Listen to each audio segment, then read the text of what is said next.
Hello everybody, welcome back to Let's Play Hearts of Iron 4 New Order Germany. Let us continue on from where we last left off. So, the war in Sudan continues. Now, you don't have any, you have backing of the Japanese, which, doesn't really mean too much for us. You, Sudan Defense Forces, Icelandic campaign season begins. Even as posters and propaganda have blanketed Reykjavik for months, the official start to the Anthony election in 1971 has been met with a grim, knowing resolve for the Ministry of Foreign Affairs. Ever since Iceland has erupted into anti-OFN protests, policymakers in both Washington and Germania knew that a turning point was coming in the North Atlantic. With Iceland's future in the OFN consuming all the political oxygen in the island, the election campaign had become an effective referendum on the OFN. Of all that, Germany knew it was a once-in-a-lifetime opportunity. Even if Iceland was not going to break away from the OFN entirely, the OFN would never let Iceland go entirely. A chink in the OFN's armor was victory enough for Germania, opening up a crucial breathing room for Germany's maritime doorstep. Even if politics was the game of nuanced ambiguities, geopolitics was a zero-sum competition, and Iceland was now a new center for the Cold War. Okay, Iceland. Run a positive message, run a negative message. Pro-FN is currently winning right now. If we use a positive toner message, the opposition does the same, will aid us both. Although, if they go negative, we will take a hit at the polls. I'm going to go negative. Let's garner positive press. And let's appeal to a broad audience. Leak tone. Leak negative info on op campaign. 0% chance our agents are caught in the act. 100% chance we avoid leaving any evidence of malpractice. That sounds good for us. We want the OFN campaign to win here. You guys are looking good. You guys are looking good for us. I want you moving in this direction, please. Take more cities here. And our volunteer forces returned home. I guess we'll send you to this army then. It's a little bit of a shame we didn't win as many battles as I would have liked.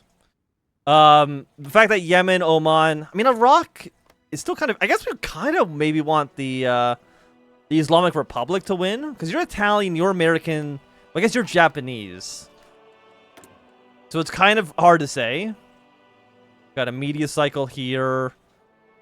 Tensions will increase a little bit more. Do I want tensions to increase, or do I want a pact-aligned Turkestan? It's kind of, it's an interesting question. Okay, I will want to send more weapons to Sudan then. I didn't know they had all this territory in the south, which does change our plan up pretty significantly. Let's see if we can free this division here. And then maybe we can free these divisions as well. All that sounds positive for us. Ramping up propaganda. You're at 97%, so you're almost finished. You're at 81. The second report. New recordings reveal further dissent among our reformist allies. They contain audio from several leading reformist figures who each are named on pages 2 to 3. This last section of the breakdown of dealings between the Fuhrer and the reformers and accusation of betrayal. Get more intel. Get more intel. I want to get the reformists out of Germany. If I take this, will that be enough to kill Sudan? Free organization, defense force at currently 47%.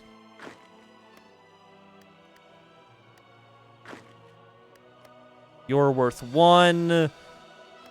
You were owned by the Republic of Sudan. So you're not that important, at least not yet. Iraqi Civil War, Sudan Civil War, you're now at 32%. If we can take this city, that'll be the end of the defense forces, which will get the Japanese out of the conflict. So again, I want to look at the Cold War interface for a quick second. So right now, oil crisis currently is negative 15 for us. Oil crisis at 25 for the Americans, and it is a negative 35 for the Japanese. But this is going to be another hit for Japan, which means that these divisions... Who owns this? You? I want these divisions to avoid the Americans, because the Americans are going to be a bigger issue. But now it's a two-way civil war, which is going to be a lot better for us.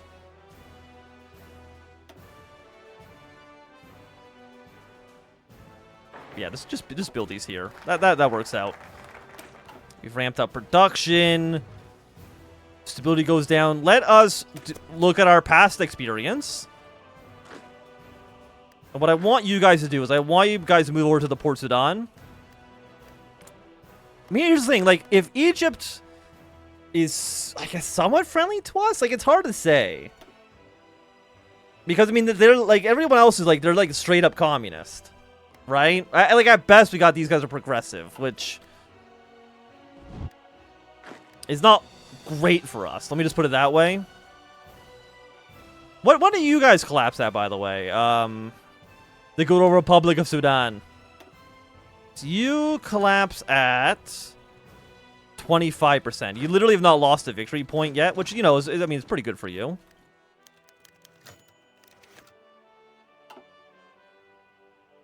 The summary reports filed by Agent Kyler Wolf, Vetterhund, and Fieldmost. These agents were tasked with shadowing these reformist figures mentioned in the previous report. All three agents claimed to have witnessed several encounters between these figures and high-ranking conservatives within the party bureaucracy. Ader Vetterhund details only conversations displaying discontent over the figures' handling of the militarist plot. A little suspicious. A little suspicious indeed. Okay, we've got our recon satellites. Which means if we go to intelligence, we want to then take, I guess, the 31-11-5 bugs. Okay, Caracom's worth 5. You're worth 1. You're worth 2. Then we want to push our way up north afterwards. Just kind of see what you can get done. As long as we don't fight the American troops directly head on, we should be more or less okay. I mean, does Sudan have a lot of oil? I don't really know. Abu Dar's collapsed. So Sudan, Free Forces... No, Republic of Sudan is now at 52%. Your Free Force territory, you're worth 1. You're worth 1 as well. We'll keep on researching. We'll take you next. History repeats. Rumors have floated to the surface of the Reichskanal like scum dislodged from the bottom of Murky Lake. Conservative functionaries within the party were planning on establishing a new governmental committee dedicated to cutting through the bloated bureaucracy by working around various ministries with efficiency. The details were nebulous at best, but Rowan recognized a power grab when he saw it. After all, he himself tried to establish a Durslek in 1943 in an attempt to centralize power. Okay, so there is a slight coup against us going on. Can I send you more weapons, by the way? Seize more oil reserves. The Arabs will not like the decision. We'll send you more weapons. Let's increase German support. Raise suspicion of the Japanese. We're not going to increase tensions right now. I don't think it's necessary. Take a seat, General Lieutenant, Borman ordered, pacing around the room as he struck onto a cigar. Reinhardt did as he was told and waited patiently. Borman took a cigar to his mouth and narrowed his eyes. There are traitors in the Reich, General Lieutenant. Traitors, rats, scurrying through the corridors of the Reichstag and the Reichskanazi, spreading their disease while bumping idiots step over them in ignorance. Your reports have proven that, and now credible rumors of the committee have emerged. How can I have been so blind? He ran a cigar into the glass ashtray and snarled. We need to mobilize the Orpo, put in a high alert. These skiers want to control me like a puppet, or throw me to power together. I can't take that chance. Your beliefs are well founded, my Fuhrer. It's well planned. Yet, we cannot act too rashly. Placing the Orpo on high alert may cause the schemers to ramp up their plans.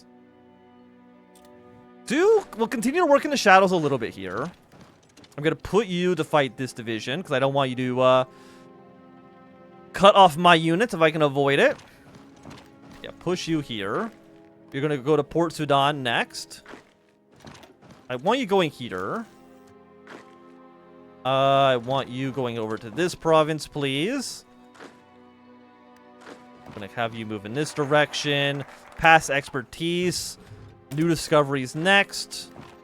Dongola is not a city that we need to worry about here.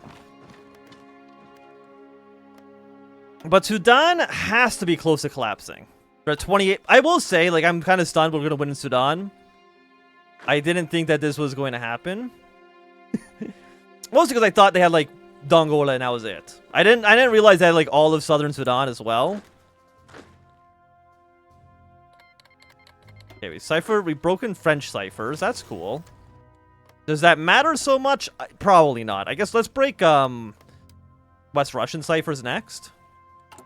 Wait, is there anything we can do in Russia? Not at the moment. Anti-OFN is looking good. Let's run a positive message. Cannot do any of you. Let's appeal to broad audience. Let's appeal to the independents. Excellent. Get that going. And we defeated the Republic of Sudan. Which means that we have victory in Egypt, victory in Sudan. We lost Oman and Yemen. Iraq is still ongoing. But I will say, Republican Revolution in Cambodia. I don't think we care at all. 247 brute force delegates. Support agent operation. We'll continue to support German agents in Central Asia. Our attention will go up a little bit more. Let's raise Japanese suspicions. We're now up to 344. Again, I don't know what exactly. I'm guessing this is out of 100, but I can't tell exactly what the number's at the moment, unfortunately. 88% is still, I would say, a good number. I'm going to take that risk. Reinhard Gehlen entered his home and turned on the lights. As always, he ran his hand under the dining room table, inspecting the toilet, and appeared inside the lampshade sitting behind his bed. As always, he found no bugging devices. Gehlen dove his hand deep into the inner coat pocket and withdrew a small piece of paper. He had to read it one more time just to make sure. While visiting Heinrich Mueller's office, he had, accidentally, stumbled upon the letter, which had accidentally found its way into a folder he was carrying. He was planning on placing it back within his eyes scanned the contents and realized who it was addressed from. One of the high-ranking considered bureaucrats whose agents had been caught secretly conveying with former officers. The letter itself had no other surprises, unfortunately. Then again, would Mueller bother conspirating with one stupid enough to lay their intentions out in a letter?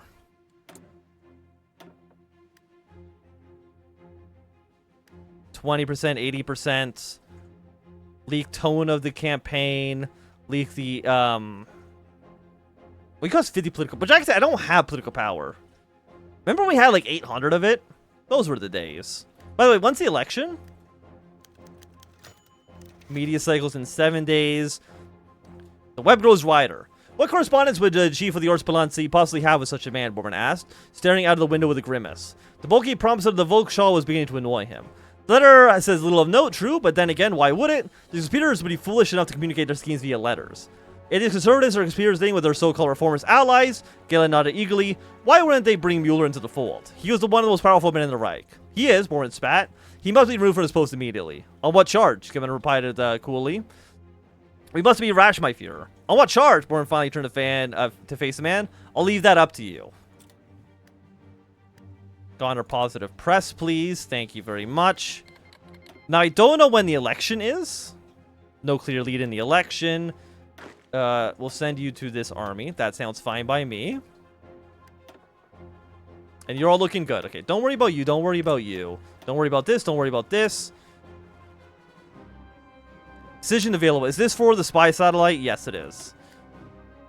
Which doesn't matter so much. Gehlen was ordered his trusted friend and confident General Wessel to dig up as much Jürgen Heinrich Mueller as possible. As his head of intel analysis, Wessel quickly uncovered a few instances of potential bribery, nothing concrete enough to warrant Mueller's firing. The man's corruption was hidden with suspicious efficiency. Whether conspirators aiding him in return for support didn't matter. Gehlen was naturally going to rely on slightly less authentic intel. It wouldn't be the first time he fabricated evidence, and undoubtedly it would be his last. Heinrich Mueller, chief of the Ordnung Police and embezzler of the funds, you could already see the headlines in the state press. If they didn't cover it up, of course. Okay, we got some new discoveries. The power of the atom. We love nuclear reactors. Let's get some nukes in here. And then none of this matters anymore because, again, we don't really care about who wins in Iraq at this point. You're at war with both of you. Heinrich Mueller, former director of the Gestapo and chief of the Ortspalancy, has been officially discharged from his post following accusation of bribery, corruption, and embezzlement of his government funds. While not legally charged for this crime, Mueller's been stripped of his rank and banned from any form of military service. General Lieutenant Rainer Gellin, head of the Overhaul's military arbitration branch, has now been appointed the organization's new chief by the Führer himself. Despite his minor triumph, the cancer of dissent and secrecy continues to grow in the heart of Germania. An internal opposition is coalescing, readying itself to strike against the Führer when the time is right. He is certain of it. Rainer Gellin must prepare for the future. They are to hunt these traitors down and slaughter them like rats. We get a new dismantle button. Excellent. Can I do that right away? Yes, I can. Boom, done. Gellin's desk is overflowing with paperwork, yet he was undeterred. From his new position, he was privy enough to every secret that the Overhaul held, at least nominally. He had to admit a grudging administration for his predecessor. Mueller had defined the Overhaul into its modern role, transitioning it from one of many policing and security organizations to the dominant intelligence agency within the Reich. It was almost a tragedy to undo so much of his work, but the Führer demanded results, and Gellin had to resolve to be the man to deliver them. His first action, as dedicated by Bormann himself, was a total restructuring of the organization under his leadership. And how could he refuse such an offer? The power of the pencil pusher was an often underestimated one, but with the flick of his pen, he could remove Mueller's most trusted men from contact from one another and send them to opposite ends of the Reich. Yes, with this newfound control, he would begin the task of digging out conspiracy roots in STEM, and if Führer would only hear good things from now on, he would make sure of it. But I think with that, this is going to be a good time for us to end this episode, so if you've enjoyed, remember thumbs up. Not doing it, always thumb down. You want to see more, subscribe, and goodbye.